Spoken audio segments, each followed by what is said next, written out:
Today we have a very distinct honor of conferring a Doctor of Laws degree, honoris causa, this morning to our distinguished guest, Judge Andrew Napolitano. And today to provide the introduction to the judge and assist with the robing is Associate Dean Alan Mendenhall.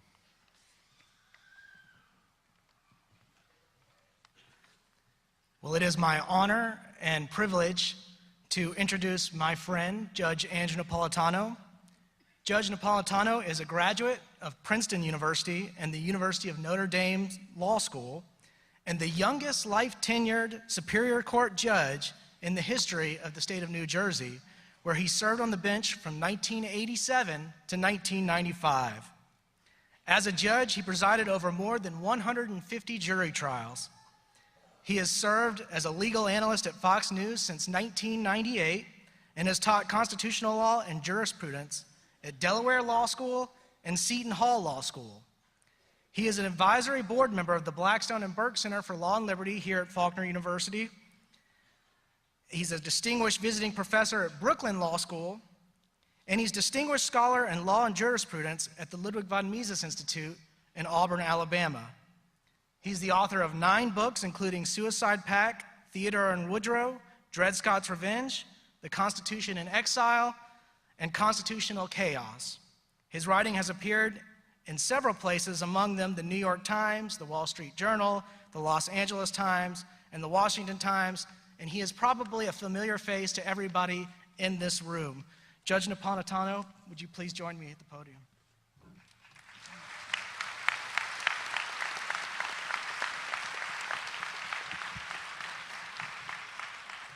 Judge Andrew Napolitano, it is my pleasure to confer on you the Doctor of Laws degree, honoris causa, and all rights and privileges aptitude and pertaining. Thank you.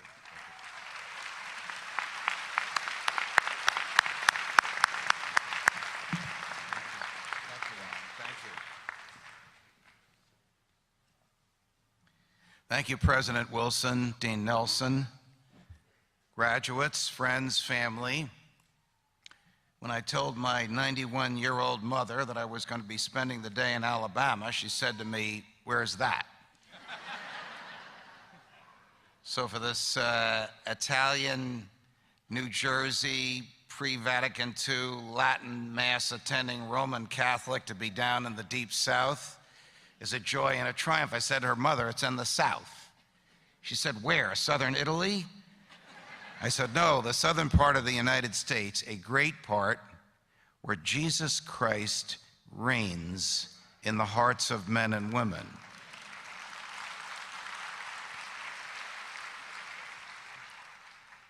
The reason I'm here is in 30 years of teaching the Constitution to various settings, only once, as far as I know, did I teach a student who knew more about the Constitution than I do.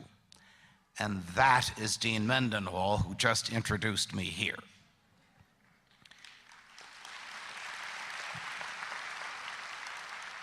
I think you probably know these lines. Some men say the earth is round, and some men say it is flat. But if it is flat, could the king's command make it round? And if it is round, could an act of parliament make it flat? These are the words used by Sir Thomas More when he was summing up before a jury defending himself against the charge of treason. The alleged, and under the horrific law at the time, act of treason consisted of silence. His refusal to acknowledge that King Henry VIII was the head of the church in England. For that refusal, he was convicted and, of course, beheaded. He knew he was going to lose the trial. The jury and the judges had stacked everything against him, so he made his argument for posterity. He was not only appealing to the jurors' common sense, of course the king can't make a round earth flat, and of course Parliament can't make a flat earth round. He was appealing to their understanding of the order of things, to the magnificence of order in the world, to what we today call the natural law. He was appealing all the way back to Aristotle and Plato, and eventually to Thomas Aquinas, and this would, after him, be picked up by John Locke and eventually Thomas Jefferson, who would write in the Declaration of Independence that all men are created equal and endowed by their Creator with certain inalienable rights, and among these is life, liberty, and the pursuit of happiness. When Jefferson wrote those words, and the 55 others signed the Declaration of Independence with him, and all of them risked their lives, their fortunes, and their sacred honors to defy the mightiest army and the mightiest navy the world had ever known in order to secede from Great Britain. They wedded to the United States of America at its birth the concept of the natural law, the idea that God created the universe, a knowing, intelligent, purposeful God, and gave us the ability through reason to discover the laws of the universe. And in order to exercise our reason to discover the laws of the universe, he gave us something that he possesses in abundance: perfect freedom. The freedom to do well and the freedom to do ill. That, my friends, the concept that our freedom comes from our humanity and our humanity comes from the Creator, is the essence of the natural law. Now, what I've just summarized is not a surprise and is not novel to any of you who are graduating today, because you graduate from a school where this very fundamental principle is not only taught, it is required. When you take the bar exam and pass the bar exam and practice law, you will have a leg up on almost all of your colleagues and adversaries who graduated from other schools where the fundamental first principles of why we do what we do are not emphasized the way they are here. This is a great gift to you, and you must use this gift for good. So we fought a revolution, we won the revolution, we wrote a constitution, we decided that in the Constitution we would characterize certain rights as immune from government reach because they come from our humanity. These rights are, for the most part, articulated in the first 8 amendments to the Constitution. Everybody knows these words. Everybody that graduates from law school knows these words. Congress shall make no law abridging the freedom of speech. There are, of course, other rights in the First Amendment as well. So your right to think as you wish, to say what you think, your right to develop your own personality. I've often told some of my Fox colleagues they should be grateful that that's a natural right. Yeah. Your right to worship or not to worship, your right to keep and bear arms and defend yourself, which, by the way, is not the right to shoot deer, it's the right to shoot tyrants if they take over the government. Your right to be left alone, your right to be treated fairly by the government. These rights don't come from government, they come from our humanity. The First Amendment doesn't say Congress shall grant the freedom of speech. It says Congress shall make no law abridging the freedom of speech, recognizing that it is pre-political, that it existed before the government did, that it came from our humanity, and our humanity comes from God. We won the revolution. We wrote the Constitution. George Washington was president. John Adams was his vice president. Then Adams ran for president and got elected. And he didn't talk to his vice president, Thomas Jefferson, who wrote the Declaration. Why didn't they talk? Remember how they were elected in those days? Everybody ran for president. Could you imagine this today? Whoever won became president. Whoever finished second became vice president. Of course, that was changed after the conflicts between Adams and Jefferson. But in Adams' administration, we're now talking 1792 to 1796, 96 to 80. There spread through the country something that we couldn't imagine today: fear of the French. French were having a revolution. They cut off the king's head. They cut off the queen's head. People were worried the same thing would happen here. So the Congress decided to enact an abominable piece of legislation called the Alien and Sedition Acts, which basically said, we want people to come to the United States. Come here, buy some land. You can become a citizen in 6 months. unless you're French. Then it will take you 14 years. By the way, anyone who shall criticize the president or the government with an untruth shall be subject to prosecution and incarceration for 2 years. Now that's a head scratcher. How could the same generation, in some cases the same human beings, that had just written, Congress shall make no law abridging the freedom of speech, enact a statute that punished speech?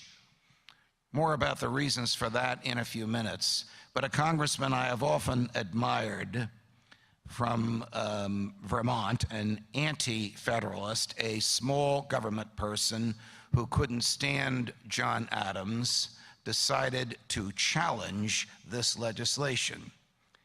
He knew that if he challenged the legislation on the floor of the House of Representatives, he couldn't be prosecuted because of the speech and debate clause in the Constitution, which insulates members of Congress for what they say on the floor. So he decides to confront President Adams in the street.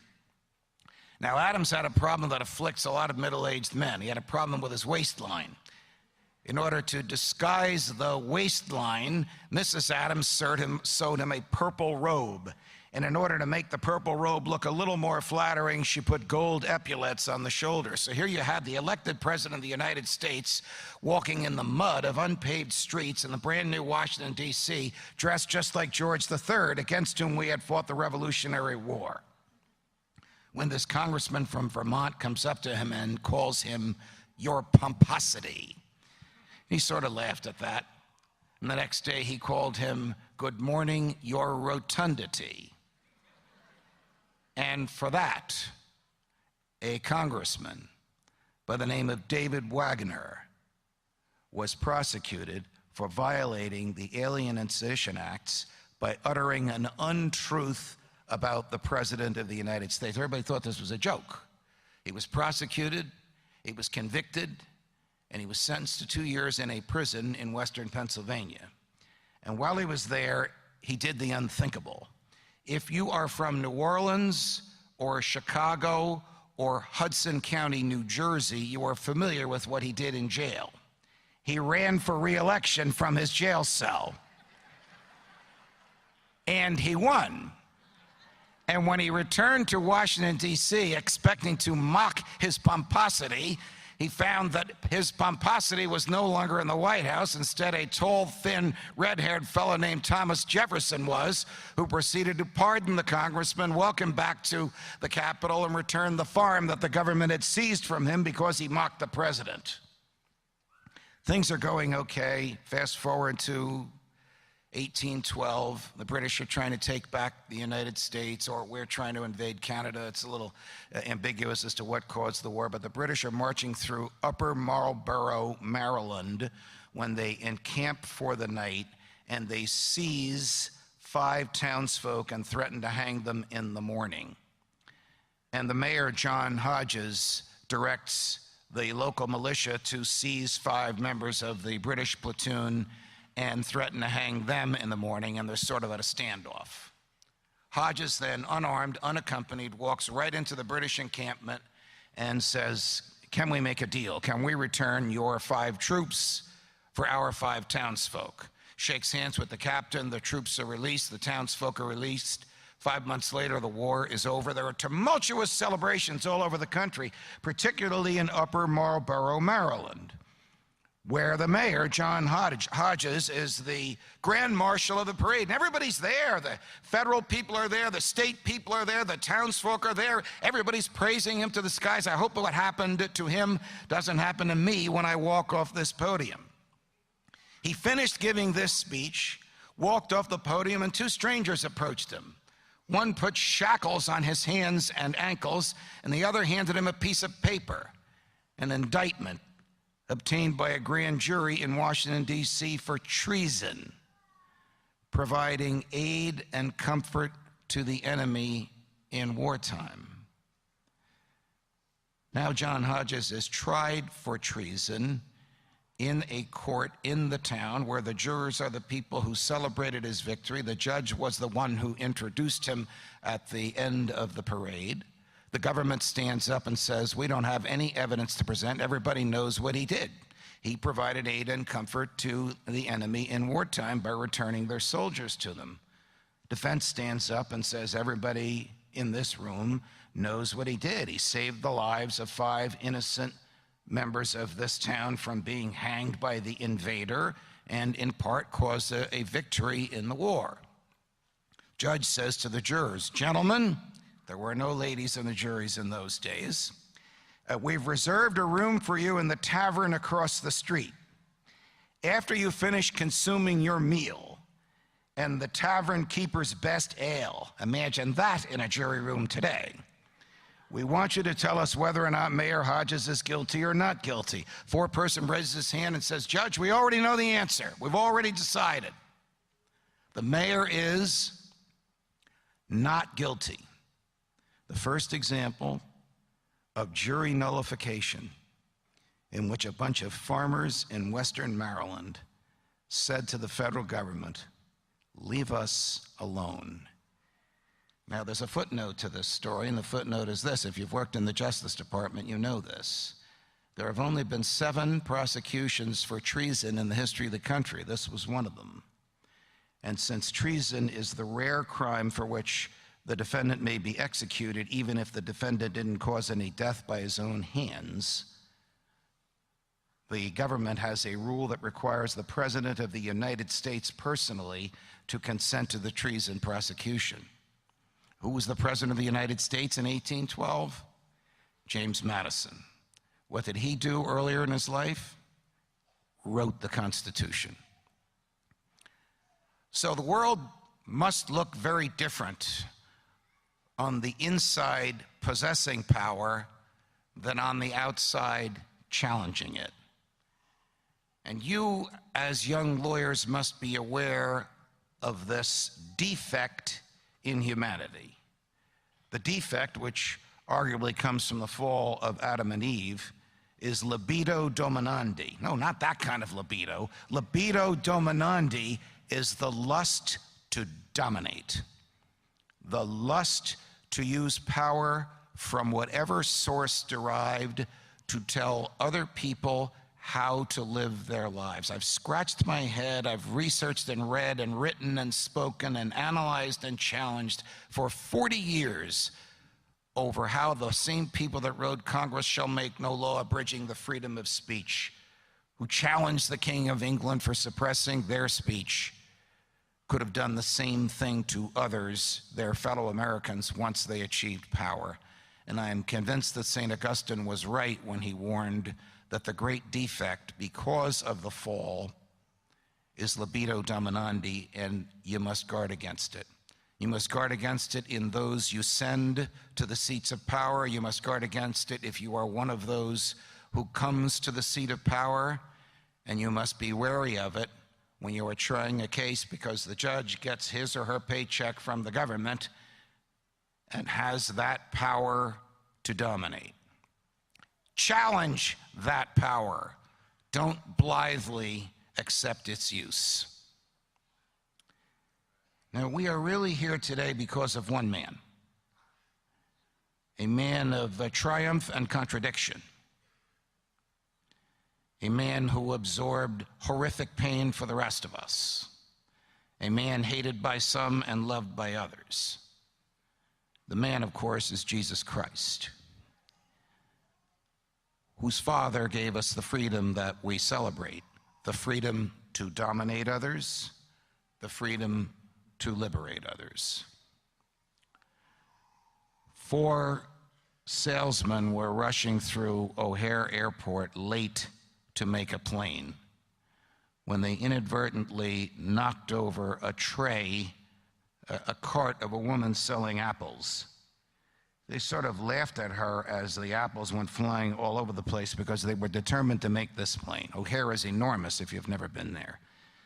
About a quarter of a mile from where this event occurred, still not at the gate, one of them had misgivings.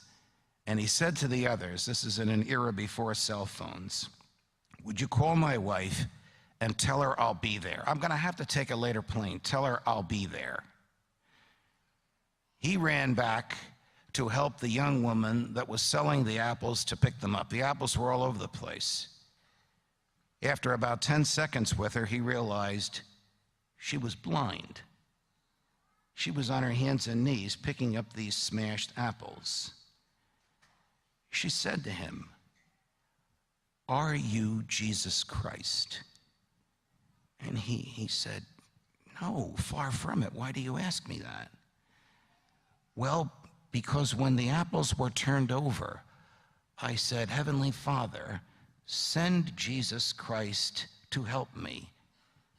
And then I heard a voice saying, 'Tell her I'll be right there.' And it was your voice. Are you sure you're not Jesus Christ?" "No, ma'am, I'm not Jesus Christ." He looked at the apples. They were smashed and destroyed. He took five $20 bills out of his pocket, handed them to the woman, threw out the bad apples, and then left.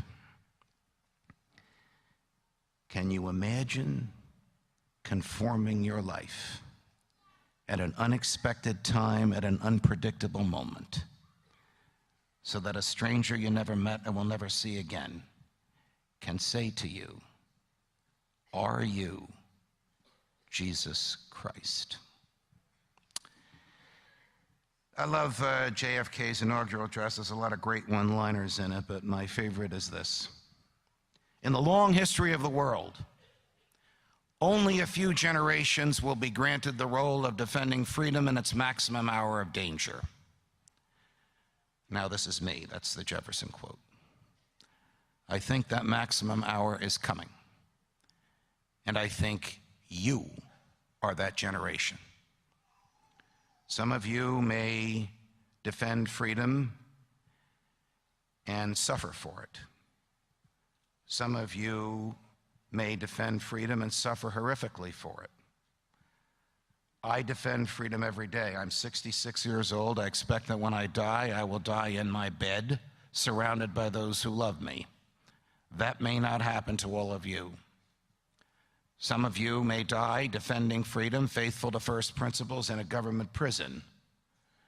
And some of you may have to die faithful to first principles in a public square, to the sound of the government's trumpets blaring. When these moments come, you will know what to do.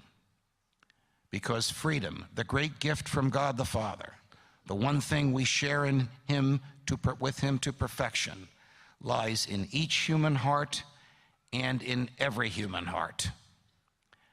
But it must do more than just lie there. Thank you for bringing this Italian kid from New Jersey into the South. God bless you. God love you.